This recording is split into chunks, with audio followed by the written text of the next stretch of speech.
Are you ready for pain? Are you ready for suffering? If the answer is yes, then you're ready. So ending my live with Jay, he asked me the question of like, if I had any video that could go viral, what would it be? Now, I did not write any of that down, so I don't remember what I said, but I do have something from our conversation that I want to share. Teachers, we hold privilege. We hold in our classroom a lot of power, and we hold authority in that space. That power and privilege that we hold in the space, our background, our beliefs, all of that comes into this profession. At Sylvia Duckworth has a really great, privilege power wheel. And I would highly recommend you take a look at it. Learn from it. Where are you at on here? Where do you see yourself? And then in turn, think about your students. Where are they at? How do they fall? When you're lesson planning this summer, when you're doing the work that you shouldn't be doing, you should be relaxing, take a look at this and kind of acknowledge that for yourself. Love you all. Happy summer. Make you lose control. Music make you lose control.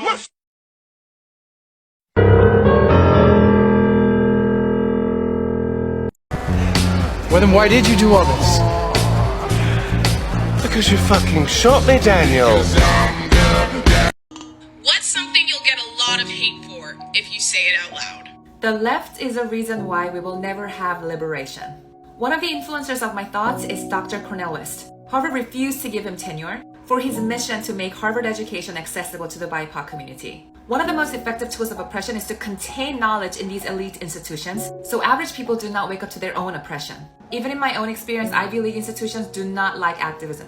But how these institutions treat activists who are trying to equalize and liberate education is expected of these institutions. But the hate that he received from the left side of the BIPOC community, you went to white supremacist institutions, and therefore you're not an ally, and further attempts to gatekeep him have been deeply hurtful to watch. Because while he was getting hated by the very people that he was advocating for, I've watched these institutions get away with how they were treating him, and I've also watched white men who didn't even have to lift a finger to achieve what they wanted, which was getting Dr. Cornel West out of these institutions.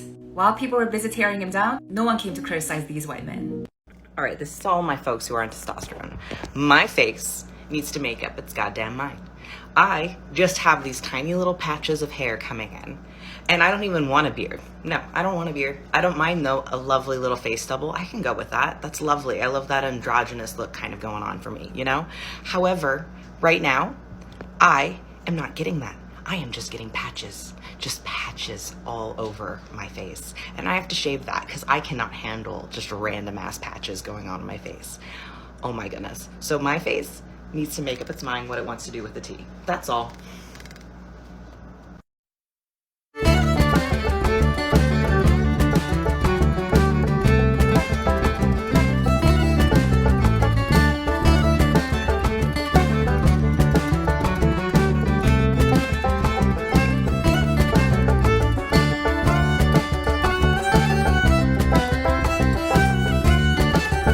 It absolutely terrifies me that there are so many people out there that believe giving people in larger bodies basic human rights is revolutionary.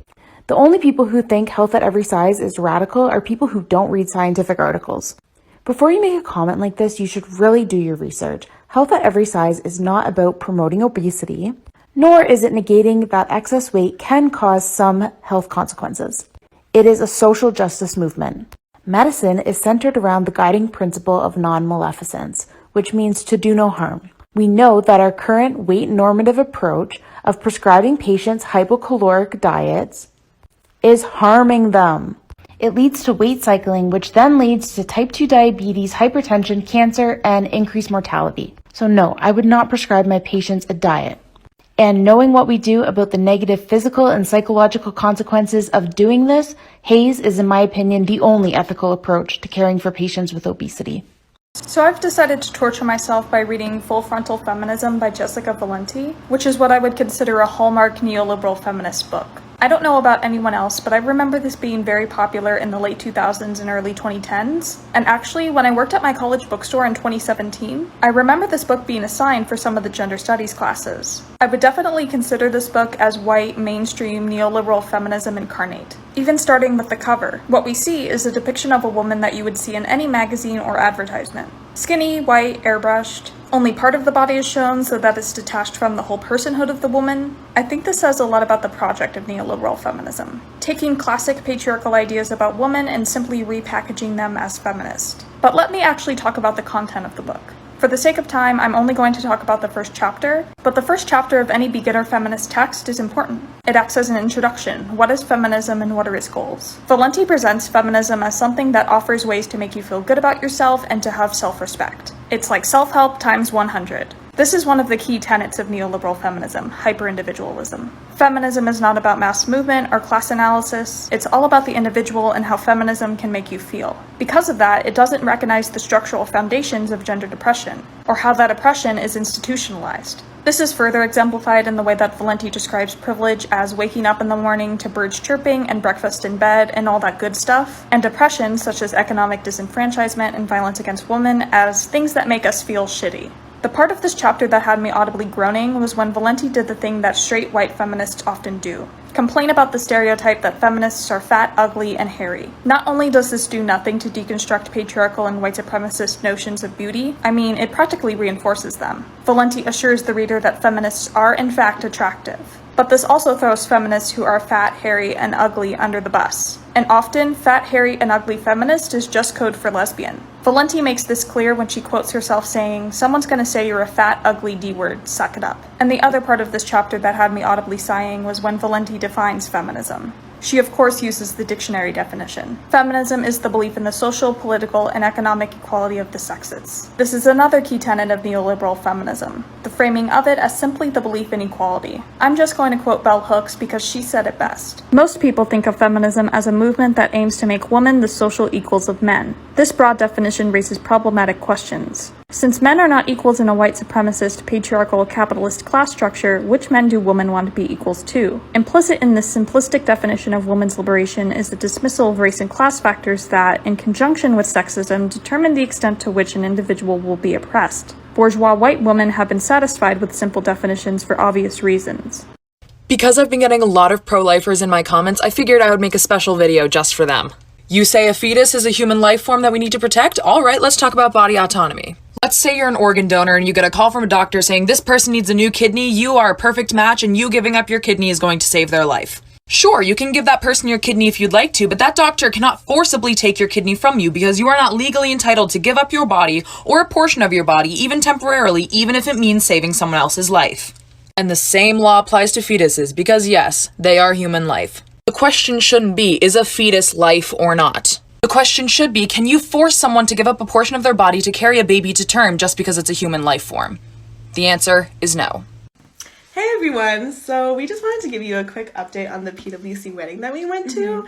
It was really interesting. So it wasn't a barn like a lot of you guys said, and there were a lot of like mason jars and fairy lights, which is not really colorful, but kind of an aesthetic that we'd seen in a lot of movies. Yeah, like not the Bollywood normal movies, but like the PWC version. It kind of has that weird name, like Holy something. Hollywood. Yes. And then in terms of the food, we found a lot of bits of things in foods that normally wouldn't have them, which I guess was intriguing. Yeah, like raisins and the mashed potatoes, which is like their version of spice, I guess. That's what we're thinking. Yeah. And then the family dynamics was super interesting. You know, like the bride and groom would call the parents by their first names, and we've kind of realized that PWC just sort of treat their families like their friends, or not even, or like not even, which it's is very intriguing, interesting. but.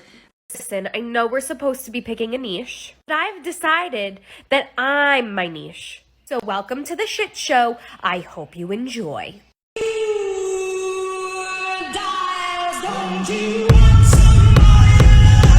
Pull up to the party with a chopper. You gon' dance if I let this go. I'll be cooking up when I rap, so don't get popped like Crisco. Alright, that's Yo, bro, you next. Spit some shit. Why would you ask me? I should die. Come on. I'm pro-life. I want to get rid of abortion. Oh my gosh, awesome. I'm pro-choice and I would also love to see the rates of abortion come down. What are we doing?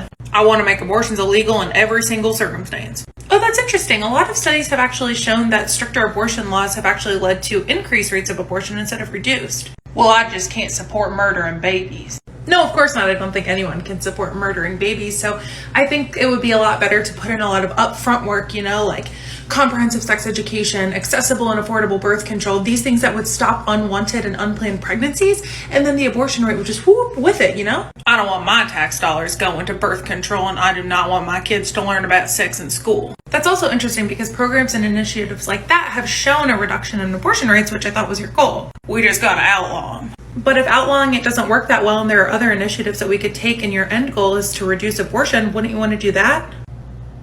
Yeah, I'm just pro-life because defending a fetus is easy. It requires nothing from me. There it is.